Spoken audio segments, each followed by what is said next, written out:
गुरुदेव भगवान की जय। श्री मौनी बाबा भगवान की जय। शिवोहम शिवोहम शिवोहम।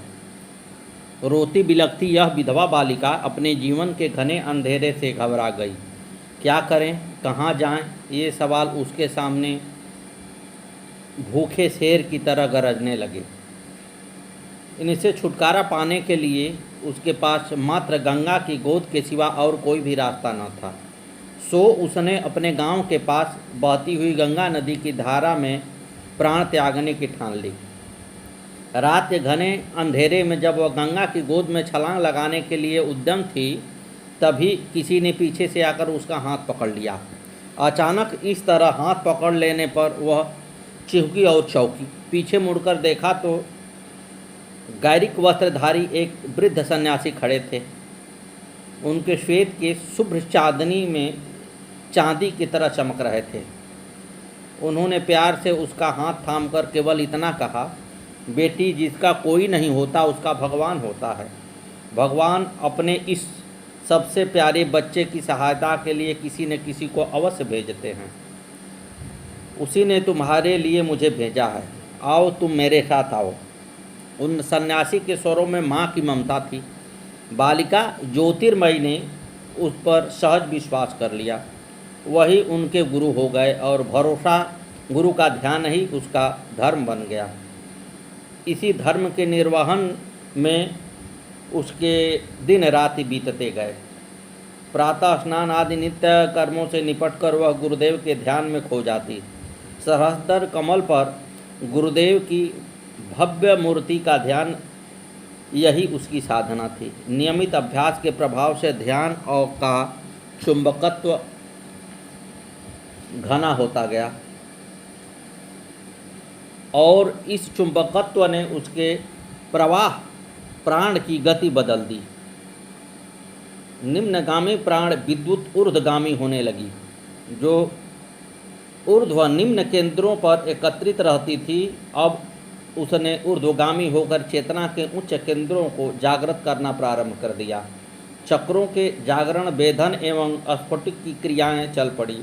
सोते जागते, उठते बैठते, चलते फिरते, काम करते हुए ज्योतिर्मयी की भावनाएं सहस्त्र दल कमल में स्थापित सद्गुरु की चेतना में विलीन होती रहती थी। समय के साथ इसमें प्रगाढ़ता आती गई। वर्षों बीत गए और गुरु ने स्थूल देह का त्याग कर दिया, पर उनकी सूक्ष्म चेतना के साथ ज्योतिर्मयी का अभिनव सहचर्य था। वह हमेशा कहती थी कि सच्चा शिष्य हमेशा अपने गुरु के साथ रहता है। वह अपने गुरु में रहता है और गुरु उसमें समाये रहते हैं। अब उसका व्यक्तित्व सभी आध्यात्मिक सिद्धियां, शक्तियां एवं विभूतियां का भंडार बन गया। आध्यात्मिक साधना की दुर्लभ कही जाने वाली अवस्थाओं को उसने सहज प्राप्त कर लिया। हालांकि उसके आस पास के लोग उसकी इस उच्च स्थिति से अनजान थे। उन्हें तो इस सत्य का तब पता चला जब हिमालय की दुर्गम कंदराओं में तप करने वाले योगीराज महानंद ने उन्हें बताया कि तुम्हारे गांव के पास गंगा किनारे वास करने वाली माँ ज्योतिर्मयी परम सिद्ध योगी है और उन्हें यह अवस्था सद्गुरु के ध्यान से मिली है। इस सच को सुनकर सभी कह उठे, सद्गुरु की महिमा अनंत। इस अनंत महिमा के अनंत विस्तार का अगला आयाम अग्र प्रकार है। सद्गुरुदेव भगवान की जय। श्री मौनी बाबा भगवान नमो नमः। गुरु गीता गुरुगत प्राण शिष्यों के लिए महामंत्र हैं। जो शिष्य हैं वे महामंत्रमयी गुरु गीता का मर्म समझते हैं। उन्हें मालूम है कि मात्र साधक को की मानसिक चेतना की दशा व दिशा को अमूल चूल बदल देता है। यह बदलाव लोहे के सोने में बदलने जैसा है। मंत्र पारस को छूते ही सब कुछ बदल जाता है। लोहे की कलंकालिक सोने की स्वर्णिम आभा बिखरने लगती है। साधना व गुरु कृपा से अनजान चित्त के लिए यह पारस कथा अतिशयोक्ति भरा झूठ लग सकती है, पर जिन्हें गुरु की कृपा छाँव मिली है वे जानते हैं कि गुरुदेव की छुवन में सारे आश्चर्यकारी परिवर्तन समाये हैं। उनकी कृपा से सारे असंभव सहज संभव हो जाते हैं। साधना का सच गुरु कृपा का प्रभाव तार्किक विश्लेषण व गणित शास्त्र के समीकरण की सभी सीमाओं से परे है। इसका अतुलनीय प्रभाव हमें अनुभव करने का नेह निमंत्रण देता है। जिन्हें यह निमंत्रण मिल गया है उन्होंने इसका अनुभव पाया है। उनके हृदय इन क्षणों में भी गदगद एवं पुलकित हैं। इस पुलकन के कुछ पल इस गुरु भक्ति कथा के पूर्वोक्त मंत्रों में विवेचित किए गए हैं। इसमें शिव संदेश यही है कि गुरुदेव से अधिक और कुछ भी नहीं है। भगवान भोलेनाथ ने यही कहा है। गुरु तत्व परम कल्याणकारी हैं। यह मेरा शिव का आदेश है।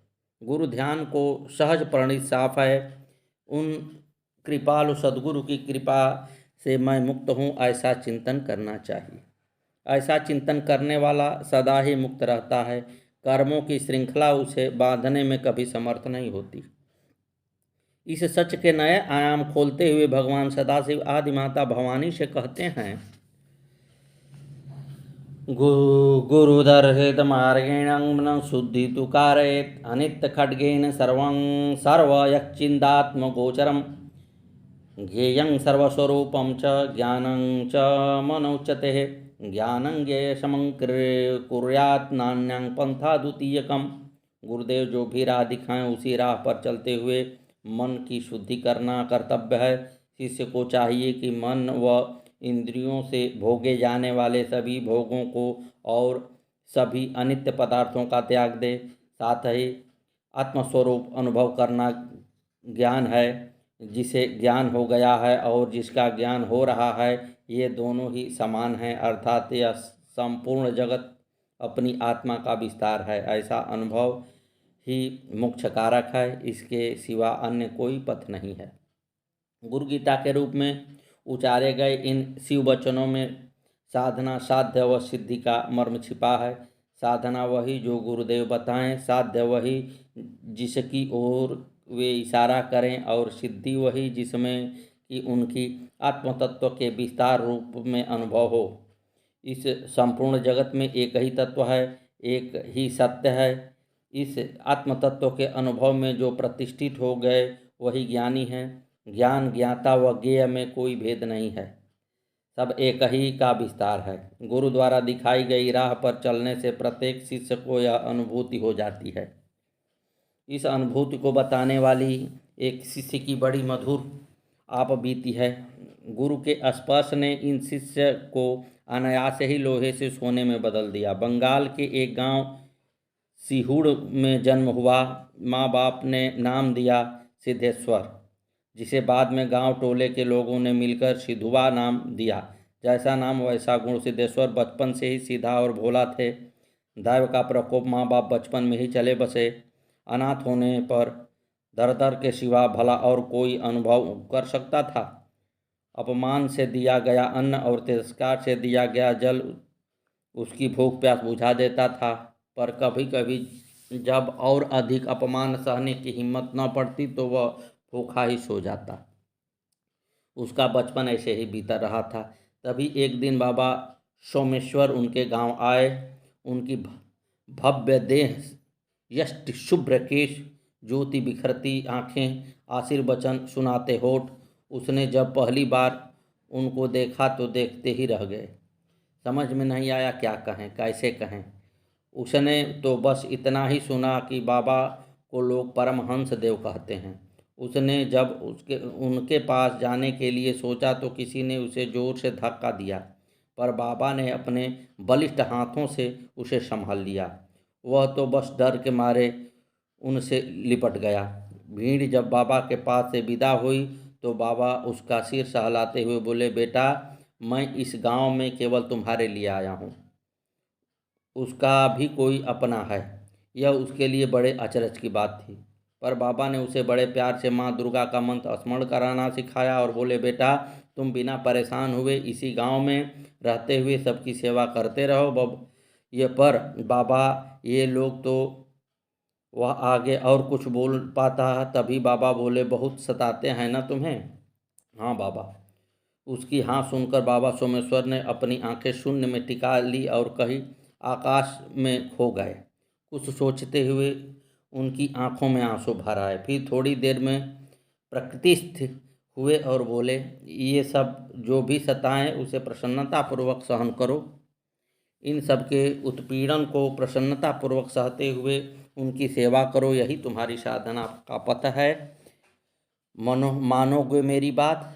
कर सकोगे ऐसा? 15-16 साल का सिद्धेश्वर चुप हो गया। पर मन कैसे करता?